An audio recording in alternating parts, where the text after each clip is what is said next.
ఒక 3 అంశాల మీద డిపెండ్ అయి ఉంటుంది. ఎప్పుడు కూడా స్టేట్ డెవలప్మెంట్ కోసం అయితే economic development, social development, political development, ఈ 3 అంశాల మీద కూడా స్టేట్ డెవలప్మెంట్ అనేది కాన్స్టిట్యూట్ అయి ఉంటుంది. So when comes to economic డెవలప్మెంట్లో మనకి ఎలాంటి అంశాలు వస్తాయి? ఇన్ఫ్రాస్ట్రక్చరు, ఇండస్ట్రీసు, వాటి యొక్క గ్రోత్, అగ్రికల్చరు, ఫైనాన్షియల్ స్టెబిలిటీ లాంటి అంశాలు వస్తాయి. అట్ ది సేమ్ టైం మనము సోషల్ డెవలప్మెంట్ గురించి కనుక చూసినట్టయితే హెల్త్ కేరు, ఎడ్యుకేషను, వెల్ఫేర్, వాటి యొక్క ఇంప్లిమెంటేషన్, కల్చర్ అండ్ రిక్రియేషన్ లాంటివి ఉంటాయి. పొలిటికల్ డెవలప్మెంట్ మీదకి వచ్చేసరికి ఒక గుడ్ గవర్నెన్స్ అనేది ఇంపార్టెంట్గా ప్లే చేస్తూ ఉంటుంది. At the same time public services, social justice, సిటిజన్స్కి సంబంధించినటువంటి అన్ని విషయాలను ఇందులో కవర్ అవుతూ ఉంటాయి. సో బేసిక్గా మనం చూసినట్టయితే ఈ 3 ఓవరాల్ కాంప్రిహెన్సివ్ డెవలప్మెంట్ అనేది స్టేట్ డెవలప్మెంట్కి కాన్స్టిట్యూట్ చేస్తుంది. బట్ వేర్ మనం చూసినట్టయితే whereas in the state of Andhra Pradesh, మన ఆంధ్రప్రదేశ్ రాష్ట్రంలో మనం చూస్తున్నట్టయితే ఎకనామిక్ డెవలప్మెంట్ అంటే దాని అర్థమే మారిపోయింది. ఇండస్ట్రీసు, అగ్రికల్చర్ అంటే ఈరోజు అలాంటి ఊసే లేకుండా ఈరోజు ఎకనామిక్ డెవలప్మెంట్ ఆంధ్రప్రదేశ్ రాష్ట్రంలో చంద్రబాబు నాయుడు గారి నాయకత్వంలోని కూటమి ప్రభుత్వం అధికారంలోకి వచ్చాక ఎకనామిక్ డెవలప్మెంట్ అంటే ఈ రోజున రైతులు రోడ్డెక్కారు, ఇండస్ట్రీస్ ఊసే లేదు, ఏదో మాటలు, ఐకానిక్ బిల్డింగ్లు అంటున్నారు, ఏవేవో చెప్తున్నారు, ఏవో మాయ మాటలు, అన్నిటికే పరిమితం అవ్వడం అనేది మనం చూస్తా ఉన్నాము. అలానే ఎకనామిక్ డెవలప్మెంట్ గురించి కనుక వస్తే వారు ఎంచుకున్నటువంటి కొంతమందికి వాళ్ళని డెవలప్మెంట్ చేయడమే ఎకనామిక్ డెవలప్మెంట్ అని కూటమి ప్రభుత్వం మనకు చెప్తోంది. At the same time social development అని కనుక మనం చూసినట్టయితే కూటమి ప్రభుత్వం కనుక డిఫైన్ చేయాల్సి వస్తే వెల్ఫేర్ అనేది అసలు వెల్ఫేర్ అంటే వాళ్ళకి గిట్టదని అనిపిస్తుంది. At the same time education విషయానికి వస్తే దాంట్లో కూడా ఏ విధమైనటువంటి స్టాండర్డ్స్ ఏమనేది కూడా అన్ని కూడా పక్కన పెట్టి ఏ మాత్రం కూడా పట్టించుకోవట్లేదు. అండ్ హెల్త్ విషయానికి వస్తే కంప్లీట్ ప్రైవేటైజేషన్ అనే ఒకటువంటి కాన్సెప్ట్తో ముందుకు వెళ్తున్నారు. And when comes to political development అని కనుక మనం చూసినట్టయితే గుడ్ గవర్నెన్స్ ఇందాక మనం చెప్పుకున్నాం కదా, కూటమి ప్రభుత్వం దృష్టిలో మాత్రం ఈ పొలిటికల్ డెవలప్మెంట్ అంటే implementation of red book politics అని స్పష్టం చేస్తూ ఉన్నారు. ఇవి కూటమి ప్రభుత్వానికి సంబంధించి చంద్రబాబు నాయుడు గారి నాయకత్వంలో ఓవరాల్ స్టేట్ డెవలప్మెంట్ ఏంటంటే ఈ 3 అంశాల మీద వాళ్ళు ఏమాత్రం కూడా పట్టించుకోకుండా వాళ్ళు ఫిక్స్ చేసుకున్నటువంటి ఒక ఎజెండా, వాళ్ళు ఫిక్స్ చేసుకున్నటువంటి ఒక ఎయిమ్తో వాళ్ళు ముందుకు వెళ్ళడం అనేది మనం చూస్తూ ఉన్నాం. నేను ఎందుకు ఇవన్నీ కూడా చెప్తా ఉన్నానంటే ఈ రోజున మనం చూస్తూ ఉన్నాం when I talk about social development it constitutes health అనేది ఒక అంశం. దాంట్లో when I talk about health ఈరోజు ద లీస్ట్ నెగ్లెక్టెడ్ స్టేట్ ఏదైనా ఉందంటే కూటమి ప్రభుత్వంలో చంద్రబాబు నాయుడు గారి నాయకత్వంలో ఆంధ్రప్రదేశ్ రాష్ట్రంలో health is the most neglected subject అని చెప్పొచ్చు. ఎందుకంటే the greatest wealth is health అని మనం భావిస్తాం.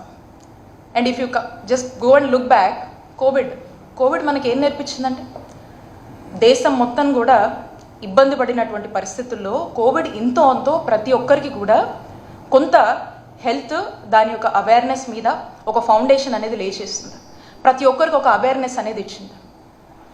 ఈరోజు ఇంతో అంతో కోవిడ్ వల్ల మనకు మిగిలినటువంటి మెసేజెస్, సాడ్ స్టోరీస్ వల్ల ఖచ్చితంగా ప్రతి ఒక్కరికి కూడా కొంత అవేర్నెస్ వచ్చిందనే మనం భావించవచ్చు. మరి కోవిడ్ తర్వాత ప్రజలకు ఆ అవేర్నెస్ వల్ల కొంత ఎక్స్పెక్టేషన్స్ అనేది న్యాచురల్గానే వాళ్ళలో కొంత అవేర్నెస్ వచ్చింది. వాళ్ళే కొంత లైఫ్ స్టైల్ చేంజెస్ పాటిస్తూ ఉన్నారు. ఖచ్చితంగా కూడా ఆశతో ప్రభుత్వం వైపు ఎదురు చూస్తూ ఉన్నారు.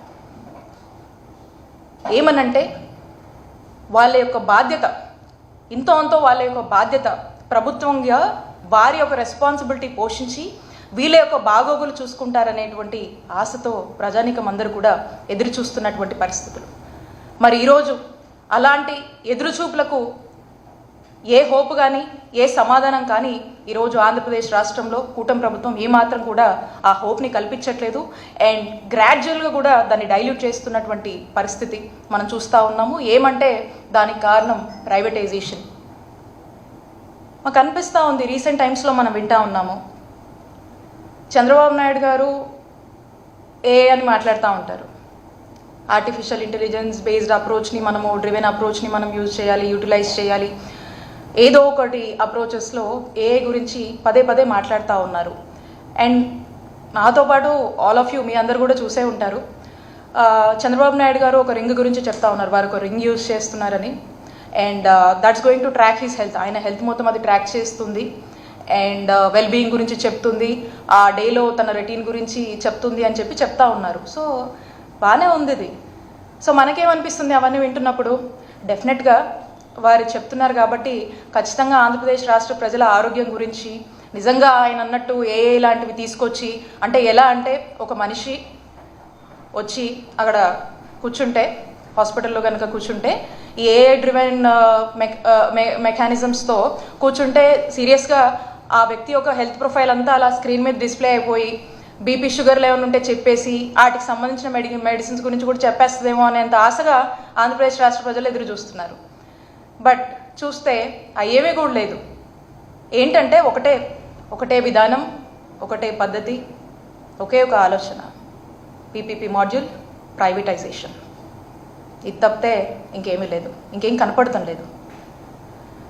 సో అంతలా మీరు పెద్ద పెద్ద మాటలు చెప్తూ మరి చెప్పేదానికి చేసేదానికి సంబంధం ఉండదు. అక్కడే మనకు కాంట్రడిక్షన్ వస్తుంది, అక్కడే మాకు కాన్ఫ్లిక్ట్ వస్తుంది. ఎందుకంటే చెప్తుంది ఒకటి, మీరు చెప్పిన ఏ మాట మీద కూడా మీరు నిలబడట్లేదు.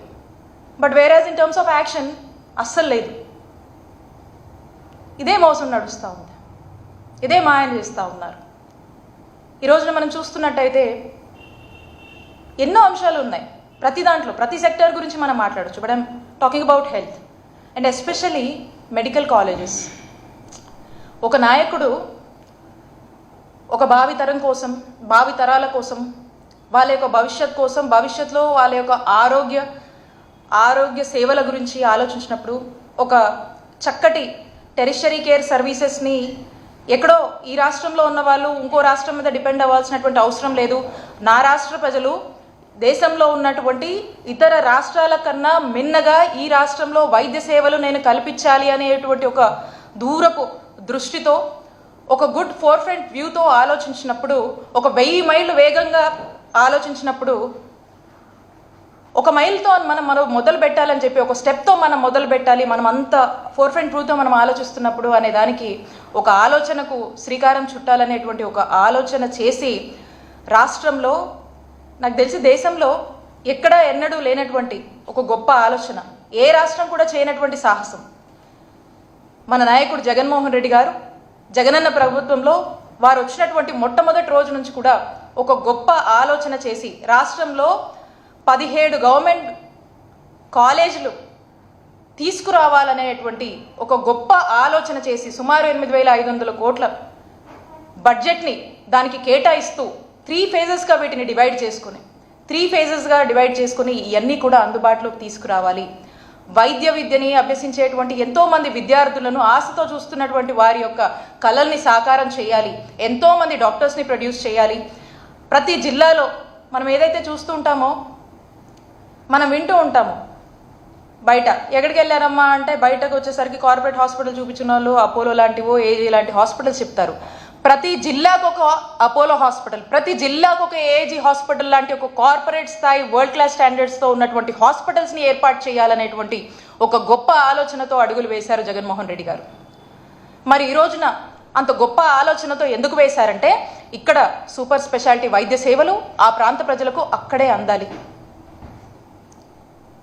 అక్కడున్న ప్రాంత ప్రజలు బయటికి రావాల్సినటువంటి అవసరం ఏర్పడకూడదు.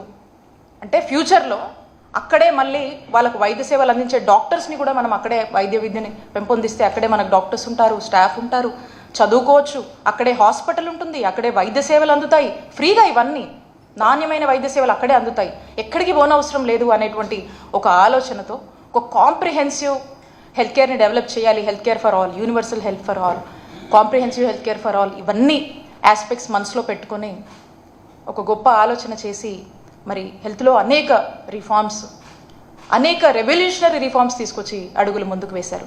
మరి ఈరోజు ఏమవుతుంది? అలాంటి భవిష్యత్తు ఉన్నటువంటి మెడికల్ కాలేజ్ల పరిస్థితి ఏమవుతా ఉంది? ఈ రోజున సుమారు ఒక్కో జిల్లాలో మనం తీసుకొచ్చినటువంటి మెడికల్ కాలేజ్ సుమారు ఒక్కటి కూడా ప్రతిదీ ఒక 50 ఎకరాల పైనే ఉంటుంది. అంత ల్యాండ్ని చాలా కష్టపడి గవర్నమెంట్ ల్యాండ్స్ ఎక్కడున్నాయో వెతికాము, లేదు దొరకని పక్షాన ప్రైమ్ ఏరియాస్లో అందరికీ కమ్యూట్ ఈజీగా ఉండాలని చెప్పి అవసరమైతే కొంత ప్రజల డబ్బుని మనం ఖర్చు పెట్టి ప్రజల ఆస్తిగా ఉండేటువంటి గవర్నమెంట్ కాలేజెస్ని కోట్లు పెట్టి మనము కొన్నిసార్లు కొన్ని చోట్ల మనం ల్యాండ్స్ అక్వైర్ చేసుకొని ఈరోజు మెడికల్ కాలేజెస్ అని చెప్పి మనం ఇన్ఫ్రాస్ట్రక్చర్ లే చేయడం జరిగింది.